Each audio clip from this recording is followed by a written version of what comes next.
Բարև ձեզ, հարգելի ակնթիռներ, շարունակում ենք մեր միջազգային հարաբերություններ եւ միջազգային իրավունք հաղորդաշարը։ Յուրաքանչյուր մարտ ամսին մենք անդրադառնում ենք մի այնպիսի չարաղետ, բայց ճակատագրական փաստաթղթի, ինչպիսին է Մոսկվայի 1921 թվականի մարտի 16-ի ռուս-թուրքական բարեկամության եւ եղբայրության պայմանագիրը։ Ինչու ենք անդրադառնում այս փաստաթղթին, որովհետև սա ճակատագրական էր մեզ համար այն ժամանակ, որից էլ ածանցվեց Կարսի պայմանագիրը նույն տարվա 1921 թվականի հոկտեմբերի 13-ին եւ որը ըստ էության ամրագրեց երիտթուրքերի նվաճումները հարավային Կովկասում եւ այդ երիտթուրքերի նորացված մի տարբերակ Քեմալի տեսքով։ Նաեւ այդ հարաբերությունները որ հիմք դրվեցին 1921-ին, թեև վայրիվերումներ ունեցան, բայց այնուհանդերձ ըստ էության պահպանում են իրենց այդ հայրիս համար չարագույժ եւ խիստ բացական հետևանքներով լի իրավիճակը։ Ավելի մանրամասների մասին դուք կարող եք նայել նախորդ իմ եւ այլոց հաղորդումները Մոսկվայի պայմանագրի վերաբերյալ։ Այսօր ես պիտի խոսեմ Մոսկվայի պայմանագրին առնչվող, բայց անուղղակի առնչվող, բայց դրանցով պայմանավորված մի շարք հանգամանքների, ավելի ճիշտ երկու հանգամանքի, որի մասին քիչ է խոսվում եւ մեր պատմագրությունն էլ քիչ է գրել։ Իսկ այս պատմական հենքը շատ կարևոր է իմանալ, որովհետև ոչ միջազգային հարաբերությունները, ոչ իրավունքը միջազգային վակուումի մեջ չեն ձևավորվում։ Նրանք ածանցվում են հենց այդ իրողություններից, ստորագրված փաստաթղթերից, ավելի շատ իրավունքը եւ տեղի ունեցած նախադեպերից հարաբերությունները։ Ուստի ես պիտի անդրադառնամ այսպես կոչված Կովկասի հարավ-արևմտյան հանրապետությանը, որը գործոններից մեկն էր Մոսկվայի պայմանագրի, եւ մյուս հարցը դա 1920 թվականի օգոստոսի Մոսկվայի առաջին ռուս-թուրքական պայմանագրին, որովհետեւ թեև սովետահայ պատմագրությունը եւ իրավունքի մասնագետները ցույց են տալիս, այնպես են փորձում ներկայացնել, որ իբր Մոսկվայի պայմանագիրը հետևանք էր 1921 թվականի փետրվարին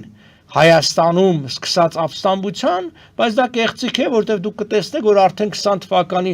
օգոստոսին, օգոստոս 24-26-ին ամեն ինչ որոշված էր, ստորագրված էր, մնացածը թատերական ներկայացում էր։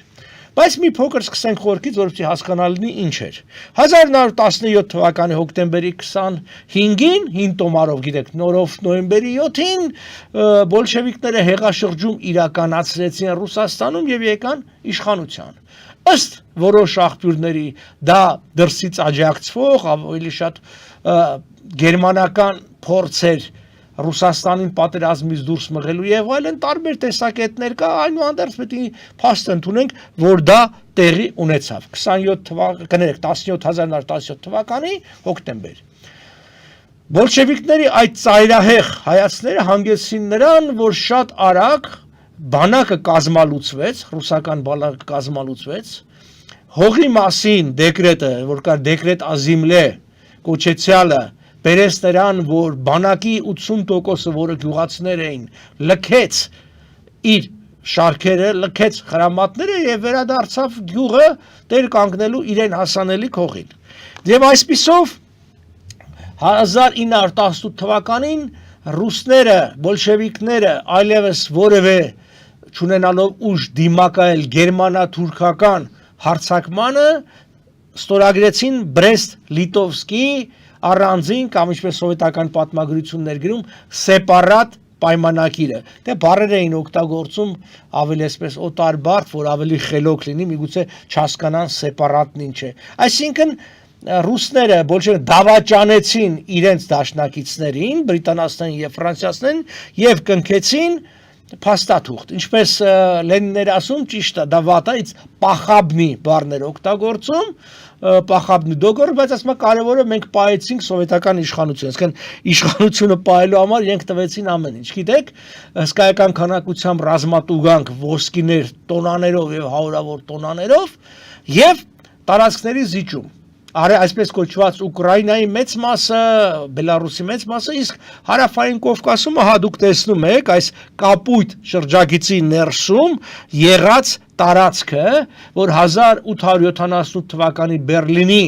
պայմանագրով անցել էր Ռուսաստանին, դա Կարսի, Արդահանի եւ Բաթումի տարածքներն էին, որը վրա ձևավորվել էր Կարսի մարզը։ Եվ այս ամբողջը անցավ պարտված, ջախջախված, արդեն վերջնական կործանման շեմի կանգնած, կրկնում եմ, սա 18 թվականի մարտ ամիսներ, այդ Օսմանյան կայսրությանը։ Սա ինչի եմ նշում, որովհետև ըստ էության այստեղից է, որ սկզբնավորվում է այն, ինչ որ հետագայում ձևակերպվեց որպես Մոսկվայի եւ Կարսի պայմանագիր։ Մարտին սա տեղի ունեցավ, բնականաբար գիտեք, թուրքական զորքերը օգտվելով առիթից անցան հարձակման, սեպտեմբերին հասան Բաքու, Բաքվի ջարդերը եւ այլն, մինչ այդ էլ 18 թվականի մայիսին հերոսամարտերը Հայաստանի եւ այլն։ Այնուհանդերձ սա չփրկեց Օսմանյան կայսրությանը եւ նրա դաշնակիցներին, Գերմանիային, Ավստրո-Հունգարիային եւ Բուլղարիային, եւ հերթով ընդունեցին իրենց պարտությունը։ 1918 թվականի հոկտեմբերի 30-ին Մուդրոսի զինադադարով Օսմանյան կայսրությունը ճանաչեց իր անվերապահ պարտությունը։ Եվ հետո մյուսները գիտեք, նոյեմբեր 11-ին Գերմանիան եւ նոյեմբեր 11-ի օրը առ այսօր նշվում է ընդհանրապես համաշխարհային պատերազմներում, այսպես ասած, զոհերի եւ հաղթանակի օրը։ Համաձայն Մուդրոսի զինադադարի 11-րդ եւ 15-րդ հոդվածների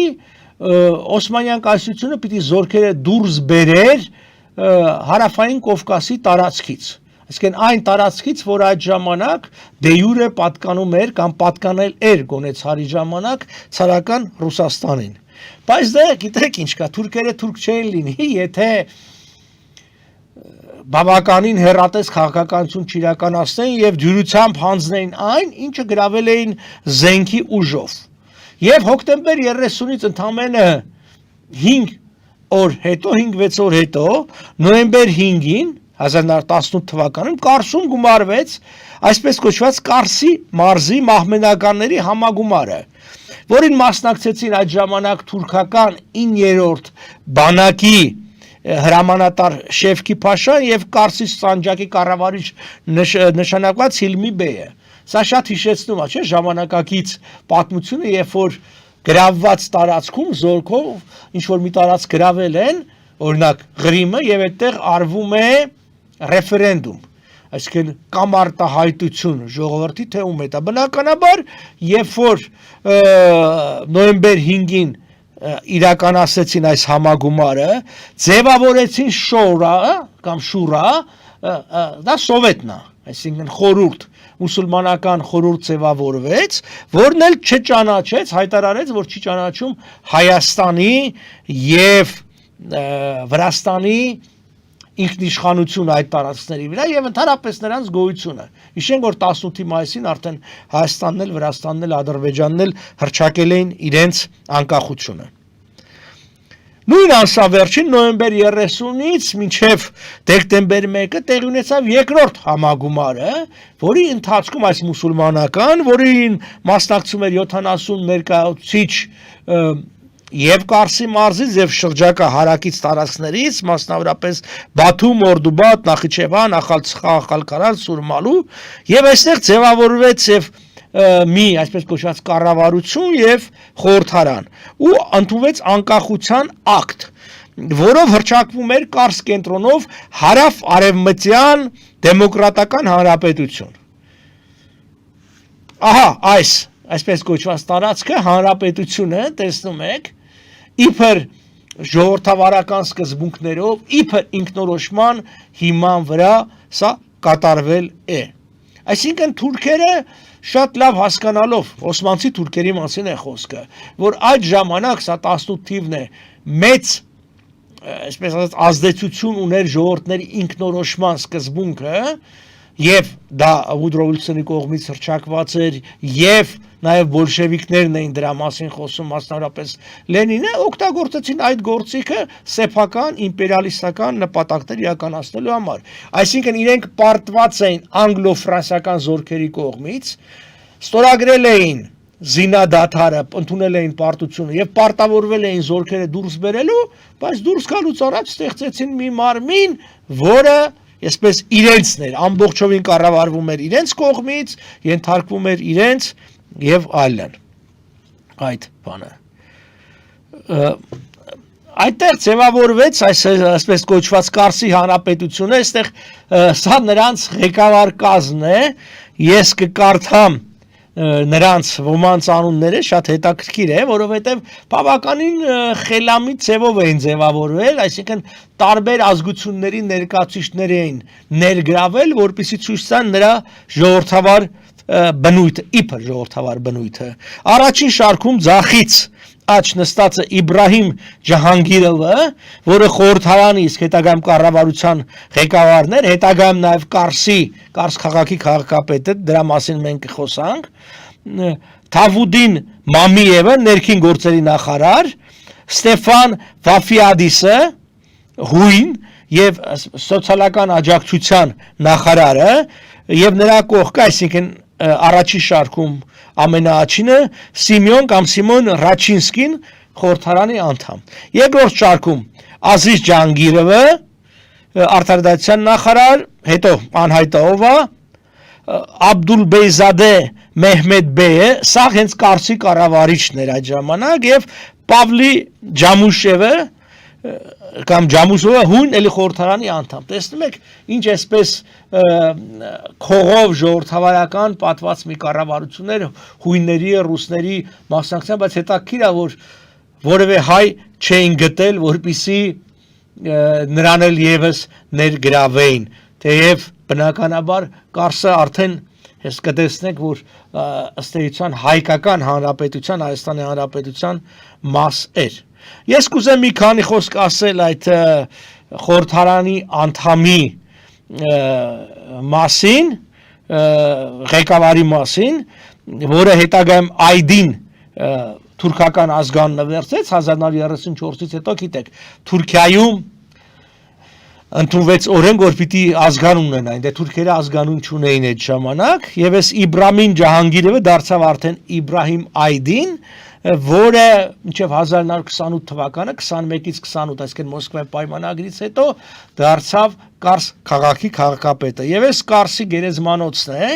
որտեղ դուք տեսնում եք նրա գերեզմանը, աջ ներքևում կարմիր շրջանակի մեջ գրված է հենց հանրապետության անունը, Ջնուբի Ղարբի Կովկասական հարավ-արևմտյան Կովկասի հանրապետությունը, եւ ընդամենը տեսեք, սա գոյություն ա ունեցել շատ կարճ ժամանակ, կտեսնեք դեկտեմբեր 1-ից մինչև ապրիլի 10-ը, բայց դա իրենք հիշում են եւ որը մեկ կողմից չի ճանաչվել, անօրինական մի կառույց էր, վարչական միավոր, կարմիրով ձախում անունն է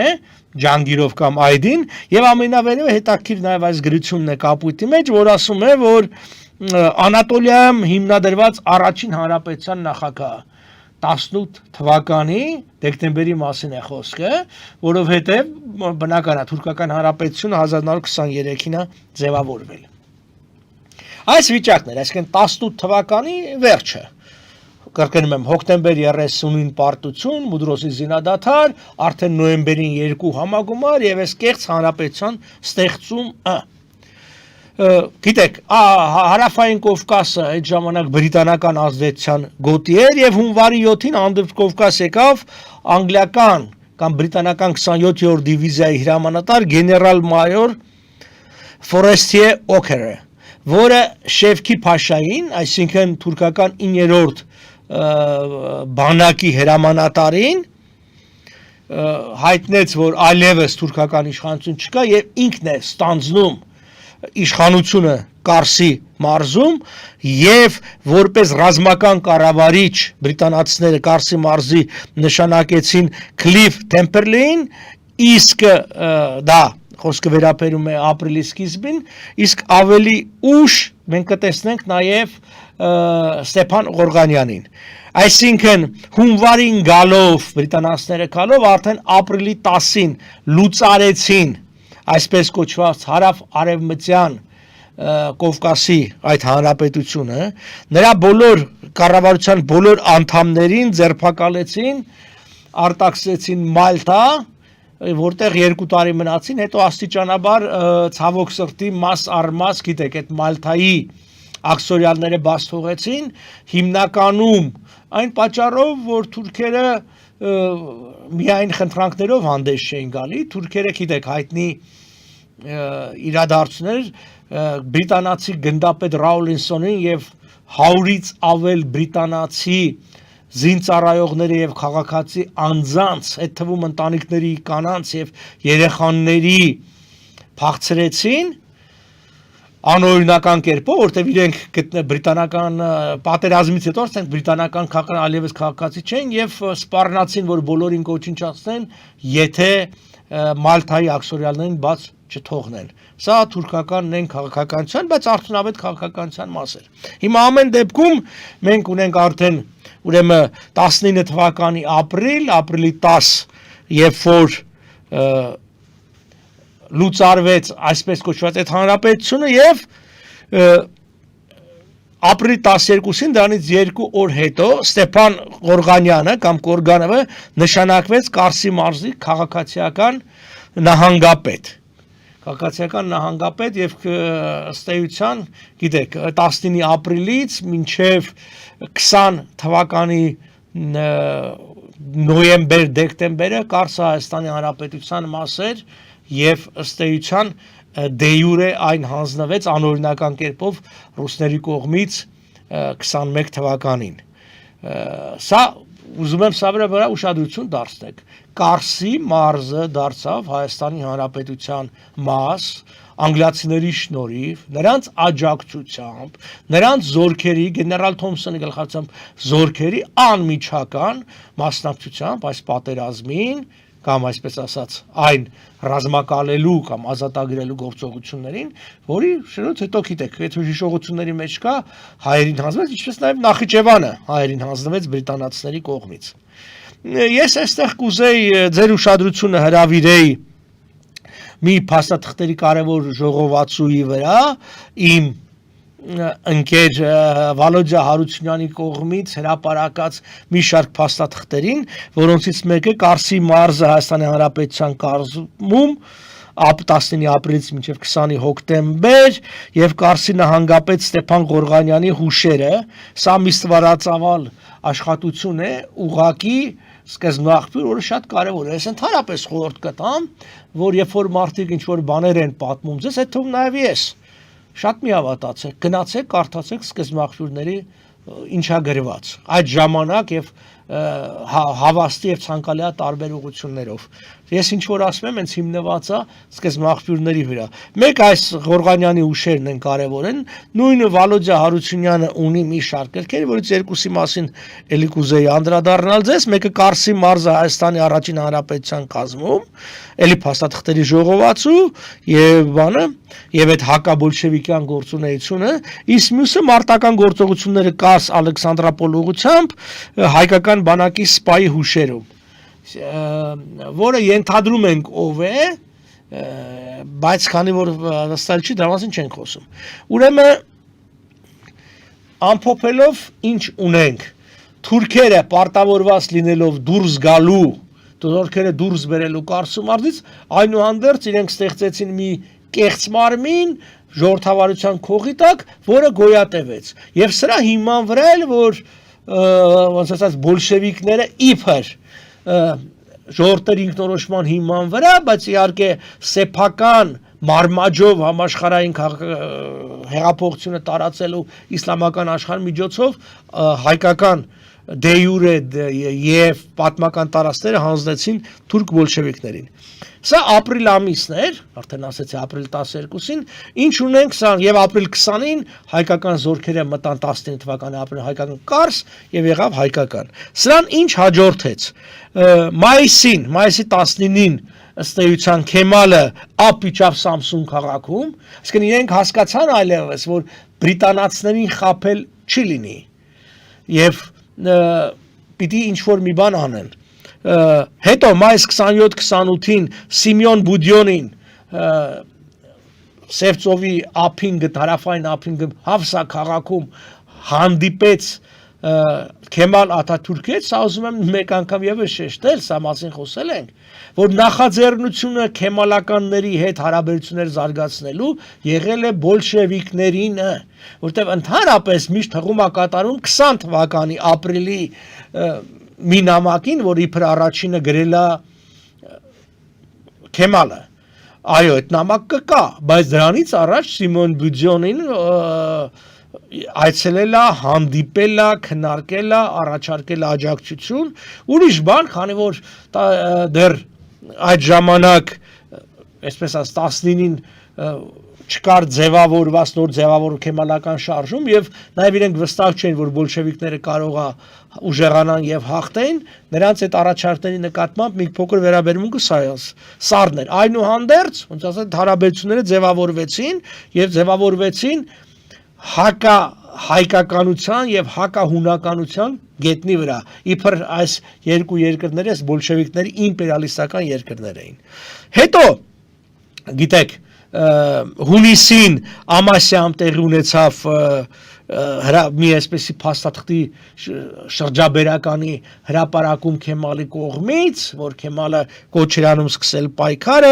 հետո տեղի ունեցավ Էրզումի, դրան հաջորդեց Սվազի կոնգրեսները, հուլիսին, սեպտեմբերին, չեմ ուզում sense մանրամասների մեջ մտնեմ, որովհետև մենք կգանք ավելի այն ինչի մասին մենք պիտի խոսենք Մոսկվայի առաջի կոնֆերանս, բայց ուզում եմ ասեմ, որ երբ որ հասկացան թուրքերը, որ այլևս բրիտանացիների հետ հնարավոր չէ լեզու գտնել, բնականաբար թեքվեցին ռուսների կողմը։ Հետո մենք կտեսնենք, որ պարբերաբար այդ անցումները տեղի ունեցել բանը։ Եվ արդեն 20 թվականի հունվարին, գիտեք, ընդունվեց այսպես կոչված ազգային ուխտը քեմալականների կողմից։ Եվ ահա 20 թվականի ապրիլի 26-ին Քեմալը նամակ գրեց Վլադիմիր Ուլյանովին իբր հարաբերություններ զարգացնելու եւ հստակ գրեց նպատակը որն է պարտության մատնել Հայաստանի։ Հիշեցնեմ ձեզ, որ արդեն այդ ժամանակ մեծածավալ օգնություն էր բոլշևիկները ուղարկում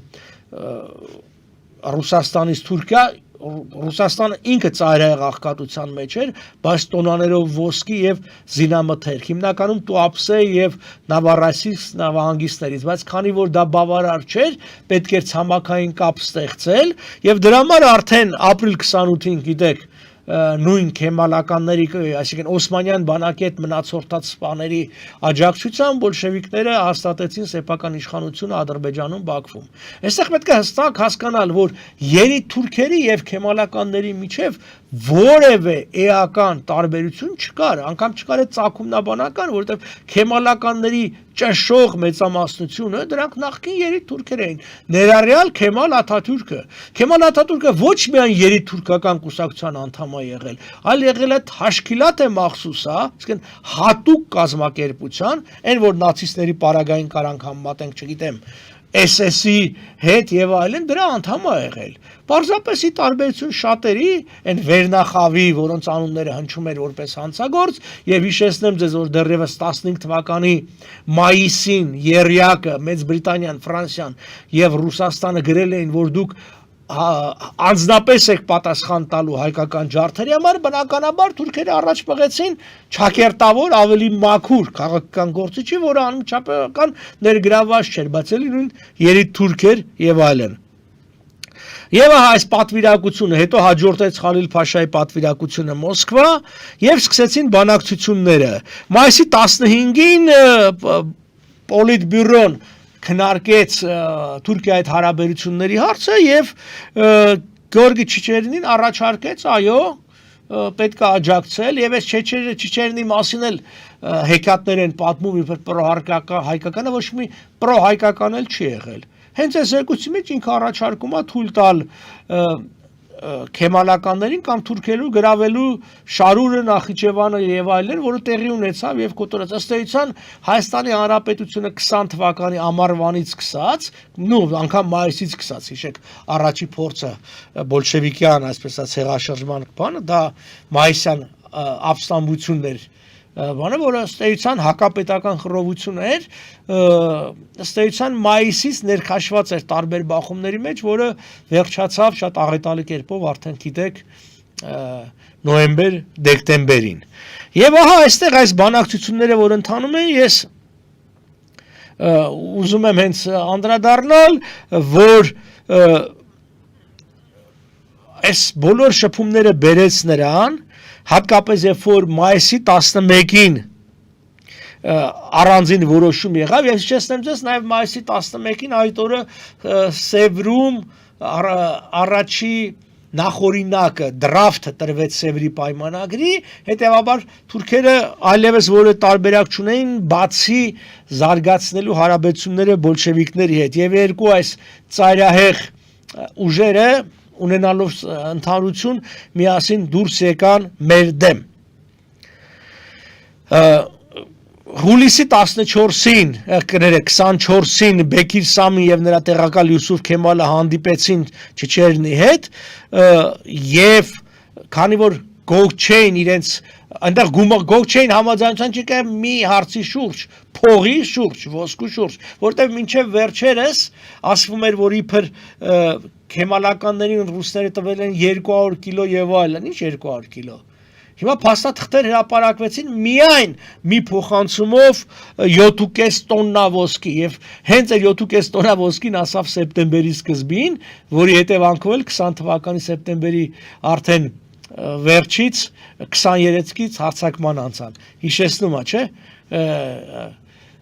20-ի օրերը այդ զենքի եւ փողի մատակարարումը թուրքերին։ Եվ օգոստոսի 14-ին